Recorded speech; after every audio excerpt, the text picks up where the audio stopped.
जो दोस्तों बिहार से आकर गुजरात के जूनागढ़ से करीब 50 किलोमीटर दूर शोभा बदला गांव में खेंडियार एक आश्रम होता है। वहां पर रहते हुए यहाँ पर करीब दोस्तों 28 साल से यहाँ पर रहा करते थे। इनके परिवार में दोस्तों दो भाई होते हैं और दो भाई में दोस्तों बड़े भाई की शादी हो जाती है और छोटा भाई जो करीब 16 साल का होता है, जो दोस्तों नाबालिग होता है और इनकी माँ होती है। और जो दोस्तों बड़े भाई उसका नाम स्वयंगिरी होता है और उनकी माँ जो होती हैं दोस्तों,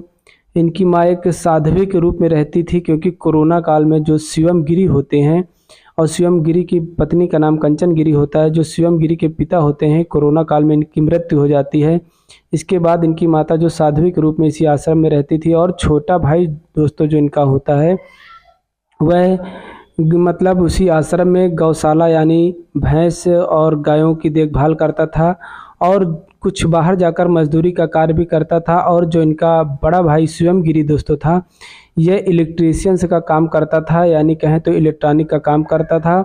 दोनों का जीवन अच्छा चल रहा था, परिवार अच्छा चल रहा था। लेकिन छोटा भाई जो होता है, छोटे भाई को दोस्तों नशे की लत लगी होती है,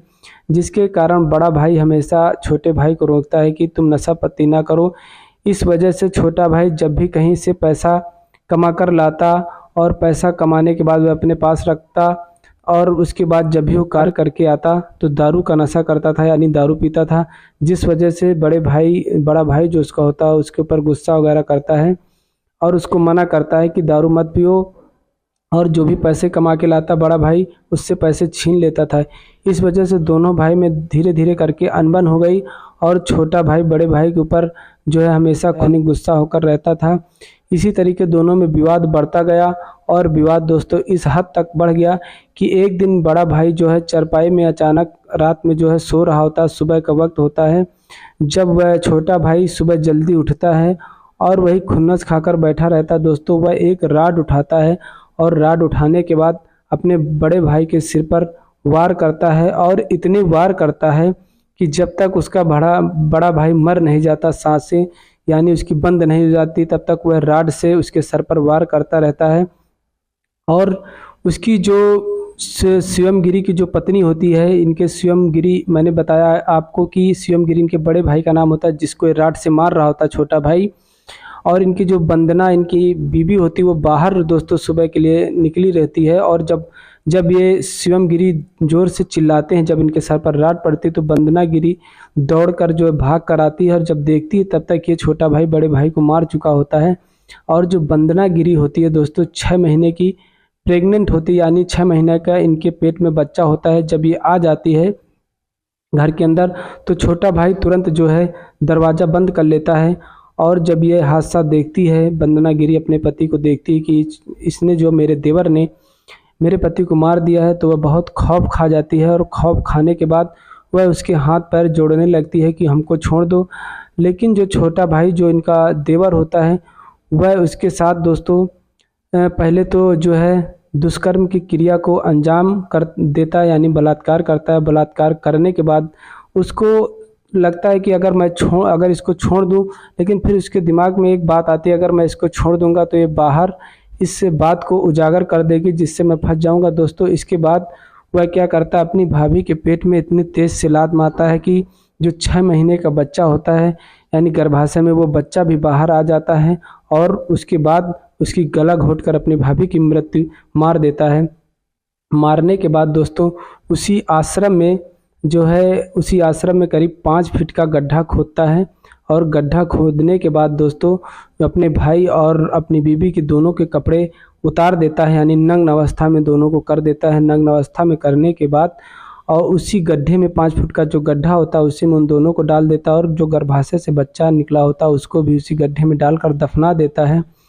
और जो खून के धब्बे होते हैं दोस्तों उनको भी मिटा देता है। और जब ये हादसा हो जाता है उसके बाद उसकी माँ भी आ जाती है,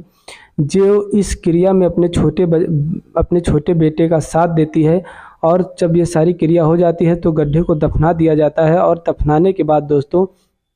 ये घटना 16 अक्टूबर को होती है और उजागर ये 31 अक्टूबर को होती है, क्योंकि जब लड़की पक्ष वाले यानी लड़की की माँ अपनी बेटी को फ़ोन करती है, जो उसकी दोस्तों लड़की के माता पिता होते वो भी बिहार के खगड़िया ज़िले में अपने गांव में जो है रहा करते हैं, और जब इस सूचना